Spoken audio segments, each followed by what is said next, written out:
Hello, everybody, and welcome to the Latter-day Lens. It is so good to have you with us this week. I'm your host, Matt. With me, as always, is Shawn, and you can probably hear Marc playing with some candy wrappers or something like that. I wanted to get some gum, so Yeah. excuse me. Marc's gonna, just so you know, Marc will have very fresh breath on this. If you could be nearby and smell it, it's gonna smell good. So first up, Shawn turned 50 years old this week. Shawn, how does it feel? Oh, Yeah, the 5-0. Big old 5-0. I don't know, dude. Yeah. I've told people I'm 50 for the last 3 years. Like, what's the difference between 47 and 50 or 52 or 50? the truth. Did you do anything fun, Shawn, for your 50th birthday? I ate a couple of lobster rolls. That sounds fun. It was fun. Went Are they furniture shopping. Pacific Coast Lobster? I don't know. Or are they generic? That's a good question. Yeah, it's a good question. Like, it should be from the East Coast if it's going to be like authentic, right? Did you go flying for your 50th birthday? No, I'm not a psycho. All right. Did you have like a concert? Like you're into music. Did you guys like get the band together and play like old people songs? That would be like U2, like that kind of old people songs. That's the kind of stuff I don't know. you would play, not me. For Willie Nelson, for his 90th birthday, he had all kinds of country people come and sing his songs and have a big party. I don't know. Yeah, seems Willie like Nelson would be cool. Yeah, okay. He's a lot cooler than you two. Yeah. Hey, I love you said too. it. I said it. Well, and Marc likes Bruce Springsteen, and Matt, in college there was a song called 7475, and yeah, the I never knew you played guitar or sang, but whenever there were girls around, well, Matt Miles brought the guitar out and sang 7475, and it was pretty dang impressive, by the way. I like to sing than myself. If the chords were easy enough, I could do it. I couldn't. And boy, did you do it! If you there know, were girls around. My daughter's having her wedding reception this week, and I persuaded her, instead of doing a dance, first dance with her husband, she should do a song. So he's going to play the grand piano and she's going to sing a song. That's pretty cool, I mean, right? They could have done both, but yeah, that's really cool. I think singing at your wedding reception is a good thing to do. Did you do that? Yeah, for sure. Yeah, my wife and I, we sang "I Can't Smile Without You," the Barry Manilow favorite. No, you didn't. Yeah, we did. My mom played the piano. I've got video. I was watching it the other day, and then I was like, Melanie should sing. Why was I not at your wedding? I don't know. You were a little kind of self-centered and absorbed at that time. You were self-absorbed. It was Seriously? in California. It was a time when you weren't willing to travel to California. It's really odd to me. Why was I not at your wedding? I don't understand. It was also in the middle of the semester. It was Thanksgiving break. So like Thanksgiving was Thursday, and then we got married like the Saturday after Thanksgiving. So probably a lot of people, couldn't come. Be why. I wasn't invited either, so. Yeah. I know. I'm sorry, Marc. I would invite you now. If I got married today, I would invite you to my wedding. I think I probably still wouldn't go home. It's nothing against you. It's just a long drive. I'm not in the mood.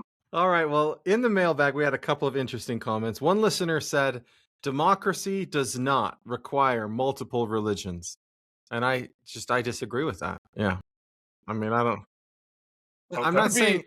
It's required to have more insight into that. That's just that's too short of a statement. If you live in a democratic society and there are people who practice the different religions, democracy requires respect for religious liberty of people to practice religion. So it's true, I could have a democracy in a community where everyone has the same religion, but if I live in a community where there's different religions, then democracy requires that we respect their religious beliefs. That seems there you go. You just made everyone that you piecified that whole discussion, because that was a perfect way to say it. I'm sure that's what they would agree to, maybe. Okay, I'm sure that listener. Yeah. Another says, the person who decides what is good speech and what is bad speech is the person in power. Only crazy people give them this power voluntarily. Almost always it is never given voluntarily. It is taken. Bam! Preach it. Okay. Yeah.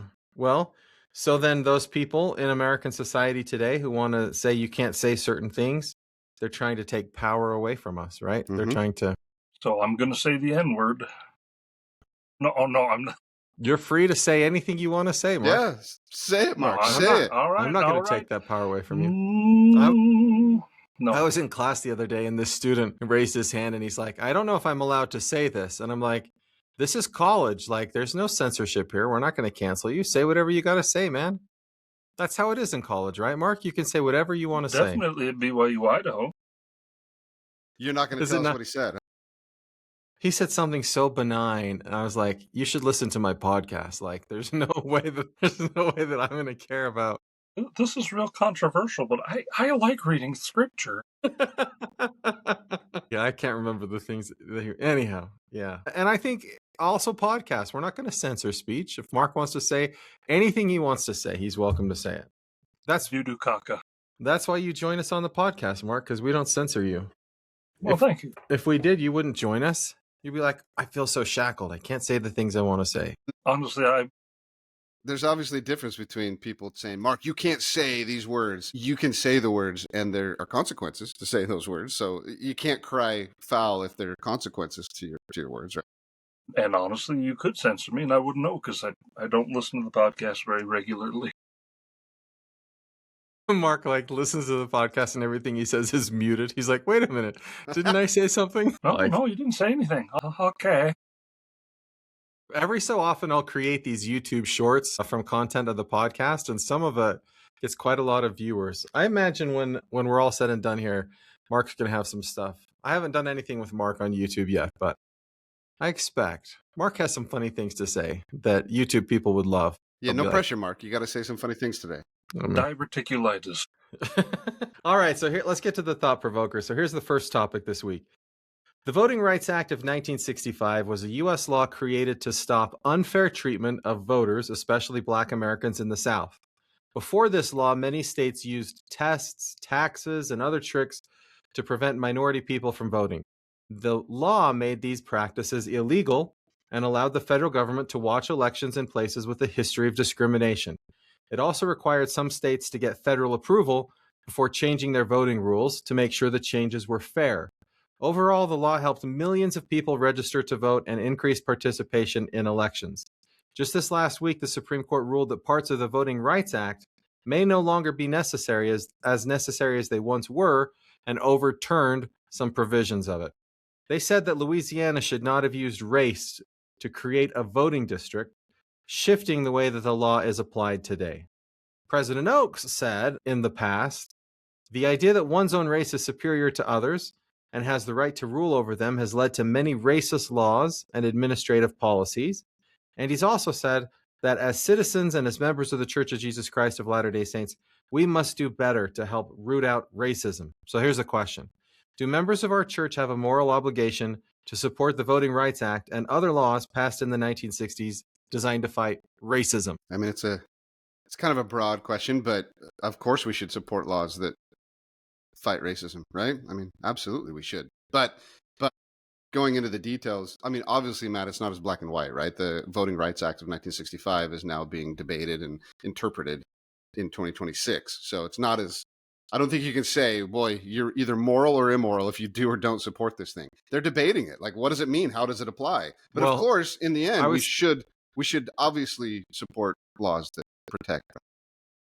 I would say that the people who are trying to reinterpret the law are the people that are racist, and they're trying to bring racism back into American society. So if you have a law that ended racism or stopped racist policies in certain states, to then 50 years later say, there's no more racism in those states, so we don't need these laws anymore.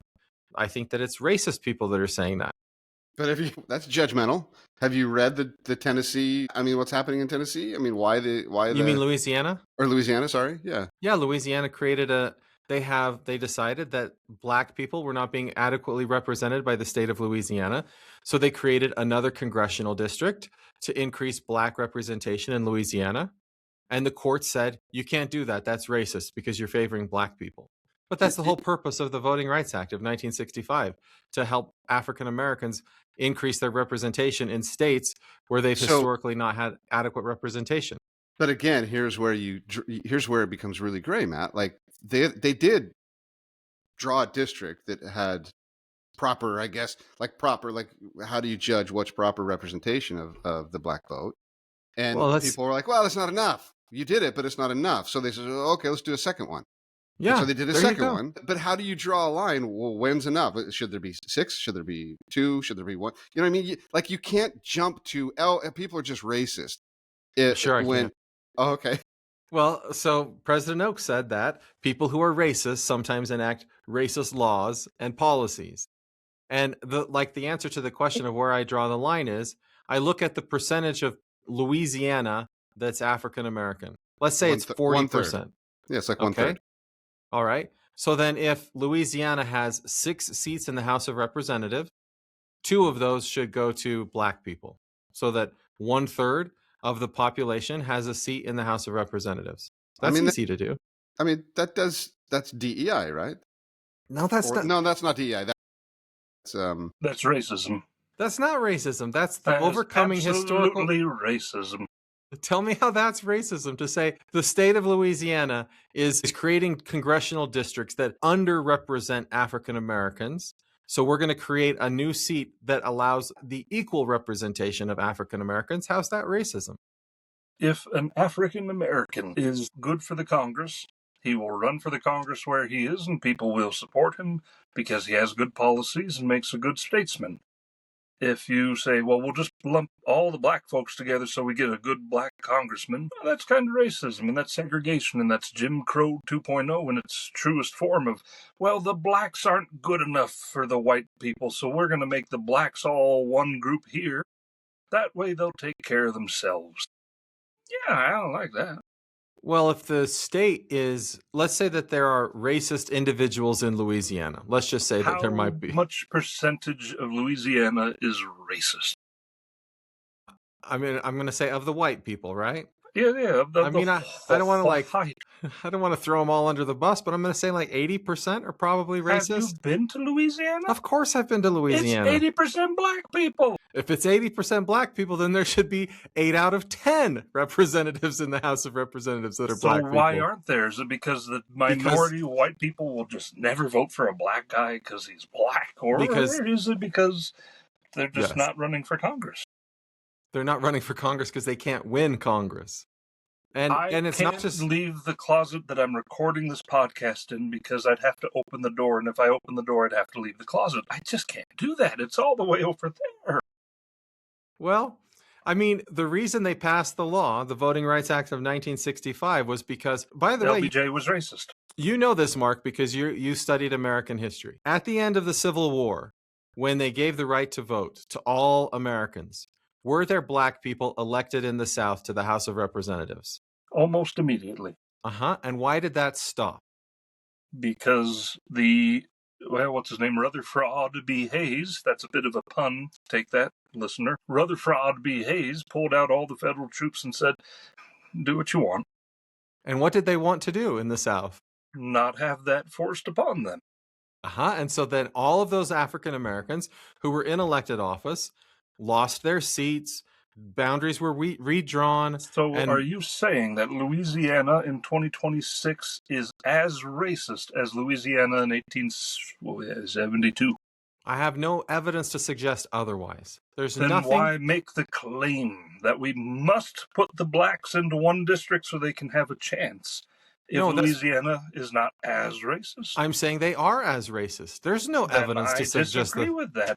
There's no evidence. Last time there was a lynching in Louisiana because a black boy whistled at a white guy. It's because that's against federal law, right? Well, so was it back in the day. It was against federal law, but they didn't enforce those laws. They didn't enforce those laws, and then we passed new laws that required them to follow those laws. So if we say law can be ignored.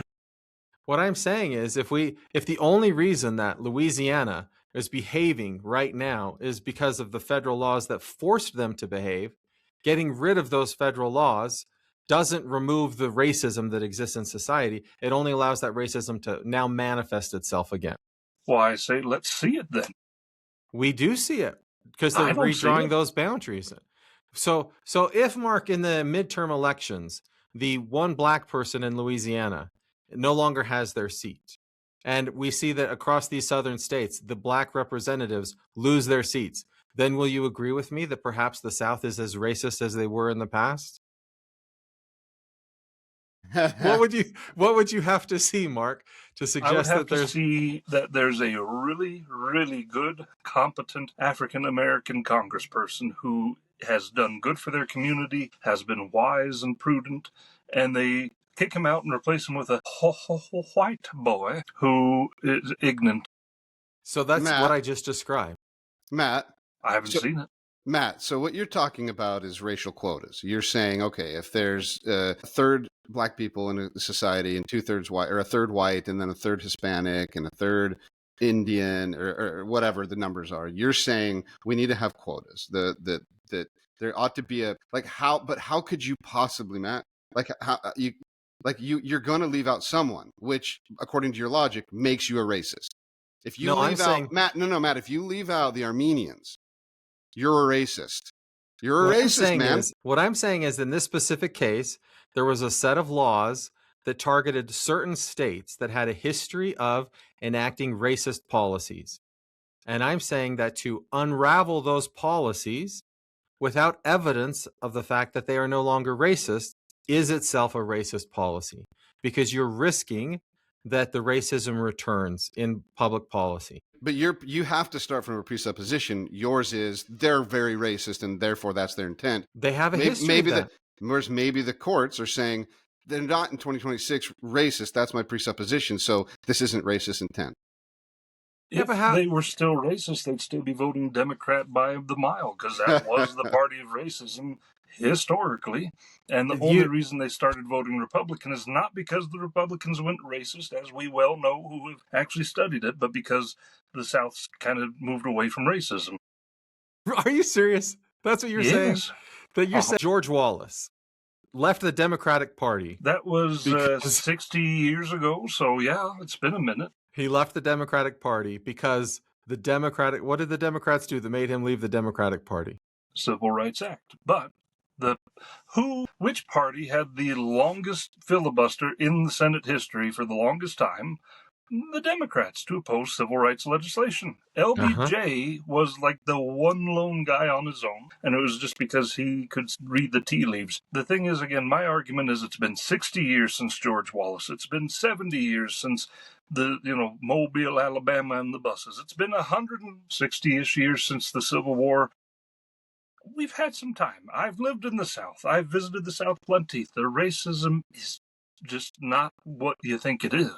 Have you been? There's more racists in Coeur d'Alene, Idaho. What? I agree with that. I agree there's plenty of racists in Idaho. So why are we not worried about Coeur d'Alene? I am worried about Coeur d'Alene. Have you been to the Louisiana? You've never even lived in Idaho. When I was in New Orleans, I thought, wouldn't it be fun to go visit this museum in honor of the Confederacy? And do you know what I found in this Confederacy museum in New Orleans? A lot of racist people who were really excited about racist attitudes. Did you visit the African American History Museum of New Orleans? No, it was racists. That doesn't make sense. It doesn't. But also, if I go to a history museum dedicated to Nazi Germany and I happen to hear some anti-Semitic language, I would not be shocked, and I wouldn't say, my laws, the National Socialists are about to rise again. Any minute, if we don't pull out and put down the laws of Germany. You're telling me you lived in the South, and you do not believe that white people in the South are racist? Definitely not to the degree that you and your friend Hillary Clinton like to think. I'm saying President Oaks said that we need to do better as a member of the church. And we need to get rid of the soft bigotry of low expectations. What? I don't even know what that means. The soft bigotry of low expectations. Voter ID is racist because minorities don't know how to get a driver's license. It's not that they don't know how to, it's that they don't have the financial means to. How much does it cost to get a driver's license? Well, if we're talking about passports, it's over $100. I don't even have a passport. Am I disenfranchised? You are. Well, you will be soon if Utah gets its way. I don't know if that's necessarily racism, right? I'm a German American. I'm not saying that every policy is racist. I'm not saying that every policy the Republicans support is racist. But I say when there was a policy... It does sound like you say that.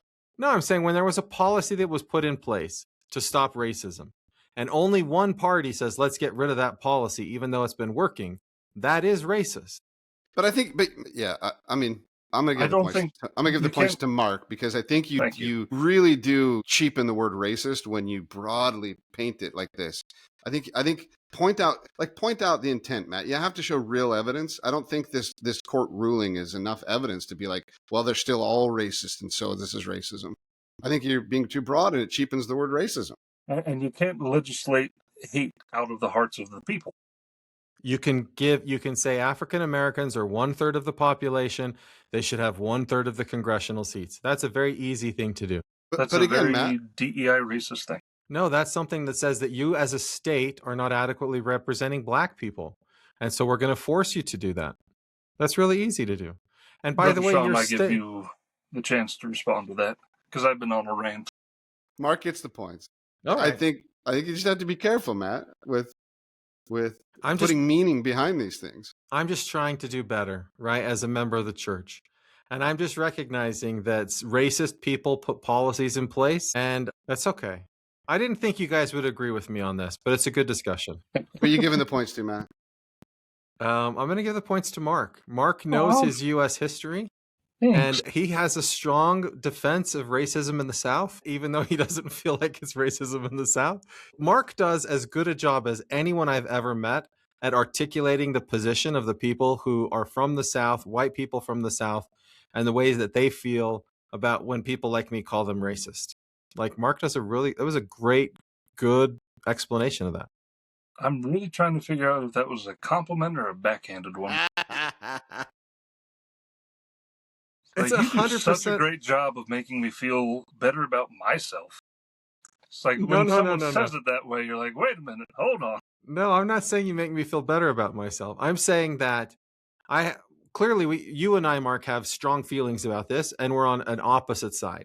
And yes, I'm on the side of truth and justice, and you're with the communists. That's fine. And you do as good a job of defending that perspective as anyone I've ever met, because you know your history and you know what's going on. And you do a fine job of challenging and thinking deeply. So I get your points? No, I'm keeping them all. All right, let Shawn have a couple, just because he's my boo. Let's talk Iran. So the most recent bombing campaign, what are we at, 60 days now? It's cost $25 billion, which Bernie Sanders ran the numbers. That's enough to fully fund the Obamacare subsidies that the Republicans recently got rid of, and also a whole lot of other things. That's bigger than NASA's entire budget for a year.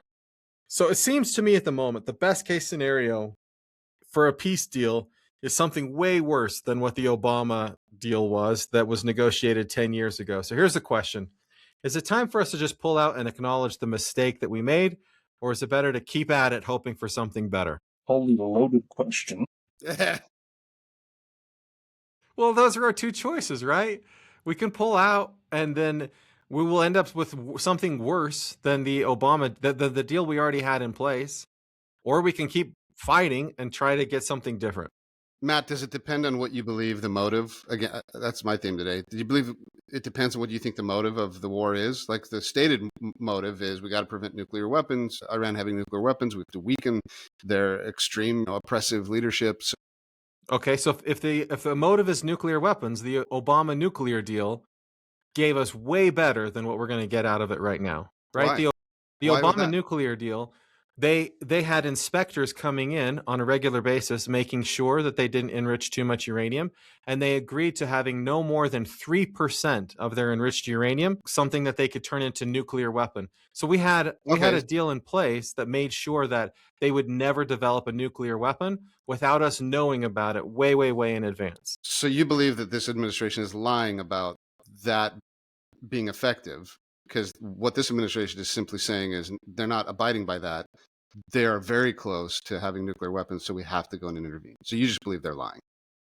I believe that what we have right now, whether or not they're lying, I mean, yeah, of course I believe that Trump's lying. I don't think Trump really ever tells the truth, but no, I don't think that they were that close to getting a nuclear weapon, because the International Atomic Energy inspectors had been in there recently and they said that they weren't even close to getting a nuclear weapon. So what's the motive of the war, do you think, by this administration? I think the motive of the war was Trump believed that he could take out the supreme leader and have regime change happen in Iran. And I think that Netanyahu saw an opportunity to take out a whole bunch of leadership and weaken Iran's regime. And so he said, hey, let's do this. So do you believe that that's a good reason or a bad reason?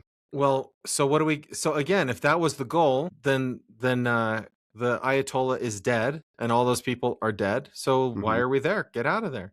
I If the see. goal is nuclear deal, we had something better before. So if that was the goal, then we're definitely not getting back to that by staying in the war. So then let's get out of there. I can't see any reason why we should stay in Iran based on any of those goals. Okay, so you're saying you don't believe the intent. You think the intent was just regime change. That's So what you Trump obviously said. think That's that, what Marco well, yeah, Rubio said.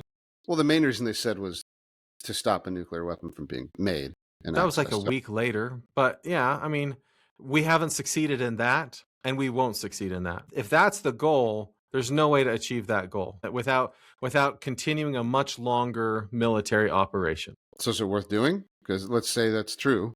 I say that's not worth doing. That's not. Do you know how many we would have to send in hundreds and thousands of troops into Iran to try to get to what they've done is they've buried their enriched uranium so deep. There's no way that we can get that enriched uranium out of Iran. Like if that's our goal, we should get out of there because we can't accomplish that goal. We cannot put an end to the Iran nuclear program.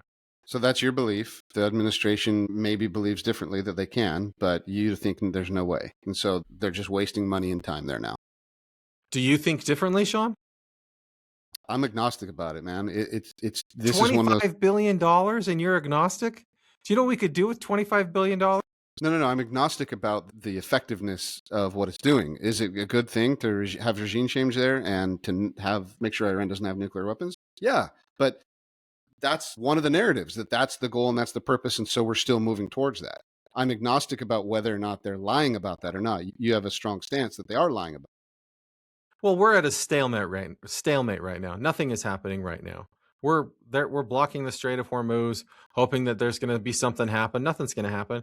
If we want to accomplish a new goal, we have to send in more troops, and we've run out of military targets. So we'll have to start like attacking civilian targets or send ground troops in there to do something. Blocking the Strait of Hormuz isn't going to put an end to their nuclear program. What are they negotiating right now? They're not negotiating anything. Iran's not even got people at the negotiating table right now. So Trump is waiting for something. Exactly. That's why it's called a stalemate. Nothing's happening. Oh. What do you say, Marc?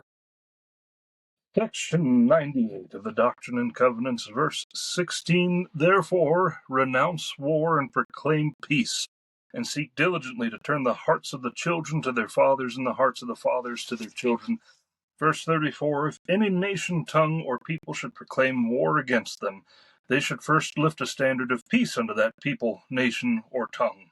And if that people did not accept the offering of peace, neither the second nor third time, they should bring these testimonies before the Lord. I do renounce war, and I do proclaim peace, because I also am trying to be a good member of the church. So get them out of there, you say.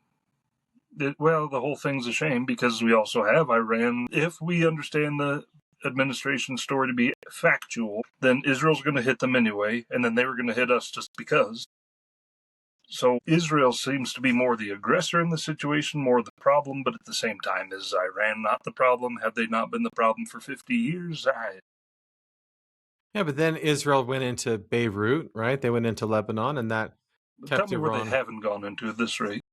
Yeah, well, okay, so you're saying let's get out of there. Let's get everything and everybody to just stop fighting and have peace, including the brothers of Abraham, or the brothers Isaac and Ishmael. Get them together. I agree with you, Marc. They have a shared father. Marc, you get the points on this one because you're right. I can't stop winning. I'm getting tired of it. All right, Shawn, who are you giving the points to? Yeah, I'll give half to Marc and half to Matt. Okay, all right, I'll share with Marc. Okay, here's the last topic. For decades, U.S. presidents tried to avoid making money from their position and kept their business interests separate from government work.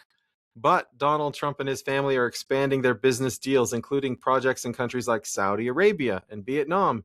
And they have a large cryptocurrency business, which, by the way, Eric Trump is terrible at running.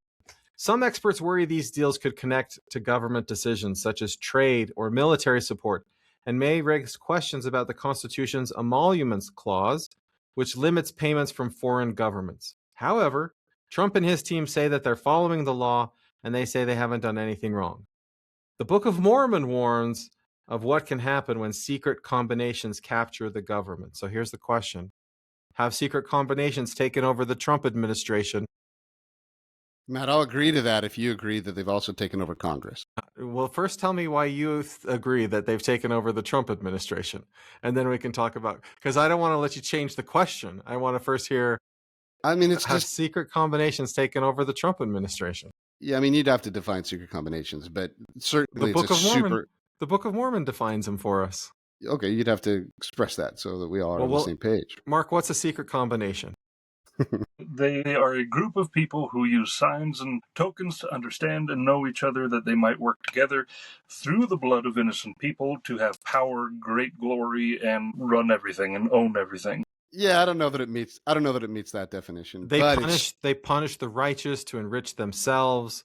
When they take over the government, they have their secret works that they engage in, and they're not interested in the good of the people when they're in government power. They're interested in enriching themselves and helping their friends out. I think in the Book of Mormon it says punishing the righteous and letting the wicked go free.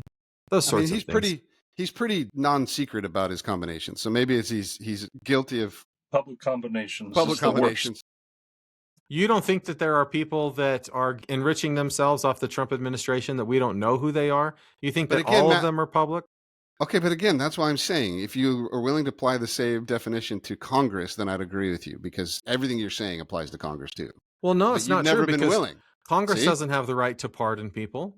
So even any member of Congress, if they wanted to let the wicked go free because they're part of a secret combination, nobody in Congress has the power to do that.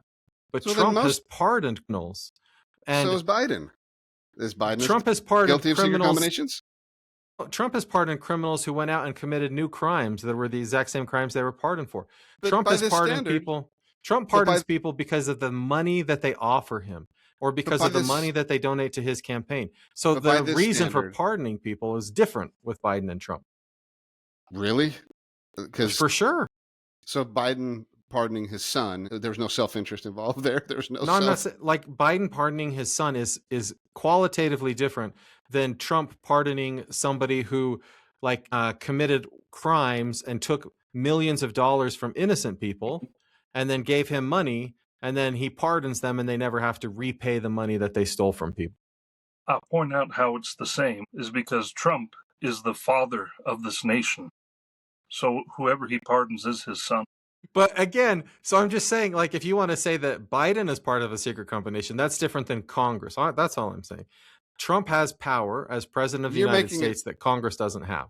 Yeah, but Congress has different powers to enrich themselves using these combinations, and they do it all the time. Of course they do it all the time. But Congress is also 535 people. So for me to say Congress is corrupt, I have to say I can't find a person in Congress who's not corrupt.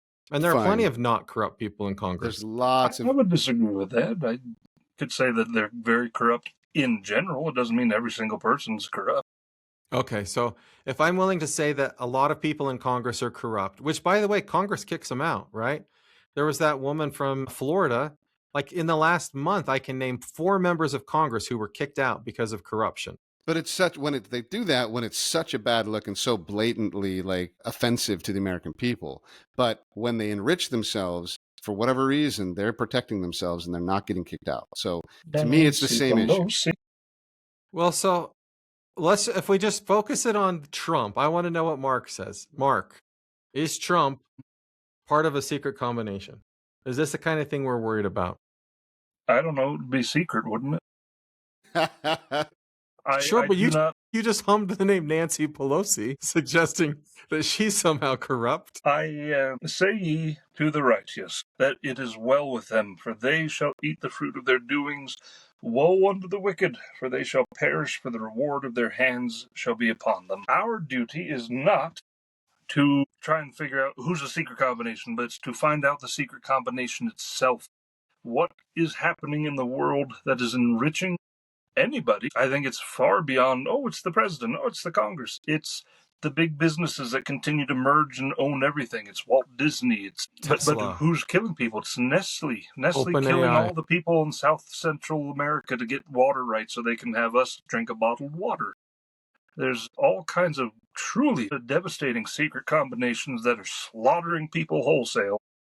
And Donald Trump selling a little bit of crypto, I could care less. No, I couldn't. I could not care less. Nah, I can't believe I did that. I feel I'm allowed to say words on the podcast, right? I feel retarded. So what I think you're saying, Mark, is there is a lot of corruption in this world, a lot of secret combinations going on in this world, and a lot of it is tied to corporate America. And Trump might be a part of it, but he's not so much a part of it that it worries you. It's close enough. Also, okay. Here's a finger painting thing we did as award with Bob Ross. That's beautiful. Beautiful. I cheated and used a paper towel a little bit. I love it. Thank well, you. So this is what I would say. When I was in Ukraine on my mission, I would read Helaman, the chapters in Helaman, and all of things that were going on in the Book of Mormon, and I would say, this sounds like the corruption that I see around me in Ukraine. And I would say people are suffering because the government is corrupt and they feel powerless to do anything about it. And the government seems to be taking advantage of them and enriching themselves at the expense of the people. And it felt wrong to me. And a lot of times today, when I read the Book of Mormon and those chapters in Helaman, I think there's a lot of this happening in the United States today. I definitely think it's in the Trump administration. I don't know. I mean, I'm not going to say it wasn't happening in the Biden administration, but I do believe that there's corruption among the Democrats. But I will say this. I think that many Democrats and independents in America said, we will not vote for a person who's a convicted felon. And the Republicans were willing to vote for a convicted felon and say, that's not disqualifying. And I think that to the extent that Republicans are willing to sort of like say, we don't care about the things that Trump has done that are illegal and have been proven illegal in court, or that might be shady now, I think that Republicans contribute to the corruption in society. Democrats probably do in their own way too, but I think that it's okay to call Republicans out for their willingness to support corrupt behavior. The support of Donald Trump and the convicted felon, of what was the felony truly? Who were the victims? Where is the blood? Versus the Democrat Party, who supports the wholesale slaughter of innocents in defiance of the words of the prophets. The corruption that Trump was convicted of was electoral fraud. That's the important corruption. Gosh, the blood and horror if the power of democracy is power to the people, and we're gonna look aside. But we're not a democracy. Well, a democracy is a government where the power comes from the people. And if we're willing to say it's okay if you cheat in elections, then you're undermining the authority of a democratic system. You're undermining the idea that the power really is with the people. Are you not the man, though, with respect, who does not vote in presidential elections because it doesn't mean anything? That's right, because I understand what's happening in the system. So when is the last time that you would have voted historically? Oh, I voted in the 2020 presidential election, I think. I voted in elections. For who? I would always let my kids decide who I voted for. That's power to the people, yes. That's responsible republic management, indeed. So I'm going to write the fact that Democrats might support policies that are not consistent with teachings of the church. Republicans also support policies that are not consistent with teachings of the church. So I can't judge the two based on that. I can say Republicans are willing to put a felon in office and Democrats weren't willing to. And so to the extent that Republicans will look aside at the individual indiscretions of a person and still vote for them, they have some share in the blame. They are the Christian party. That's not true. They can forgive. And here you are, entrenched in the guilt game. You got to calm down, brother. I'm going to give myself the points on this one. Shawn and I are going to split up the points, I think. All right, here's the big question. I don't know if you guys have ever read A River Runs Through It or watched A River Runs Through It, but that movie was like life-changing for me when I was a teenager in high school. Yeah. Oh, I didn't know that. When I graduated from high school, my mom said, let's go on a senior trip. Where do you want to go? And I said, I want to drive to Montana and I want to fish on the big Blackfoot River and I want to walk in. I want to go to Missoula, Montana, and I want to see all of the. Yeah. I thought I knew everything about you. I didn't know this. I loved it. Well, so that book came out just over 50 years ago, and there's an op-ed arguing that that book would not have been published today because today. Hoorah. That's a hoorah. That's wrong. Yeah, today publishers hoorah. Yeah. Today, publishers choose books that can reach large audiences, like popular fiction, like romance and fantasy and thrillers, or they like nonfiction self-help books or biographies. And A River Runs Through It is short. It's a story about men and nature and personal life. It wouldn't probably do very well. Like, you couldn't have it blow up on social media. And so this is my question. Could a story like that be as successful today as it was 50 years ago? Or is the world just too different? I'm going to say the evidence that it could blow up and should blow up and would blow up is that one of the biggest books in the last 5-10 years that has blown up is a very similar book called Where the Crawdads Sing. I thought you were going to say Hillbilly Elegy or whatever the J.D. Vance book was. Okay, Where the Crawdads Sing? Yeah. I haven't heard of it. Same. Oh, good. Now you can't argue anything. I mean, the other books that are just, as popular and big are Harry Potter, Diary of a Wimpy Kid, 50 Shades of Grey. Yes. Right? Those are all... Yeah. Obviously, there's a market for all that. But there's lots of evidence that books similar to A River Runs Through It, which is, to me, the similarities in Where the Crawdads Sing and The River Runs Through It is just the human experience and going in deep to real human behavior. Yeah, I mean, is your question about a story focused on men and what men go through? Men and nature and right, that story is about like boys becoming men and the discipline of their dad and fishing and yeah, it's not really... Your question is about traditional roles, traditional experiences, and you're thinking that wouldn't be accepted today? Yeah, I wonder if a book like that would be popular today. It seems because of those reasons. Yeah, it seems like stories like that are often, at least this article argues that stories like that are not really like the kind of things that people like to read today. They don't want to know about the poor white man's experience and the struggles they faced growing up in poverty, in nature, or whatever. Yeah. Okay, I didn't know that the man who disenfranchised every poor white man in Louisiana about 10 minutes ago. Says the person who said there are no white men left in Louisiana 8 minutes ago. White men, yeah, there's a lot of white mambly-pamblies, maybe. So, Mark, did you ever read A River Runs Through It? Would you read something like that today? I saw the movie. Did you like it? Did it speak to your soul? It was all right. So you wouldn't read a book like that? Nah. Well, he wouldn't have back then either. I just don't read a lot of fiction in general. Yeah. But Matt, I'm with you. That's a profoundly important story and movie and book. Yeah. I didn't know that your whole point here would be, or the article's point would be, that because it's a story of men, it wouldn't be...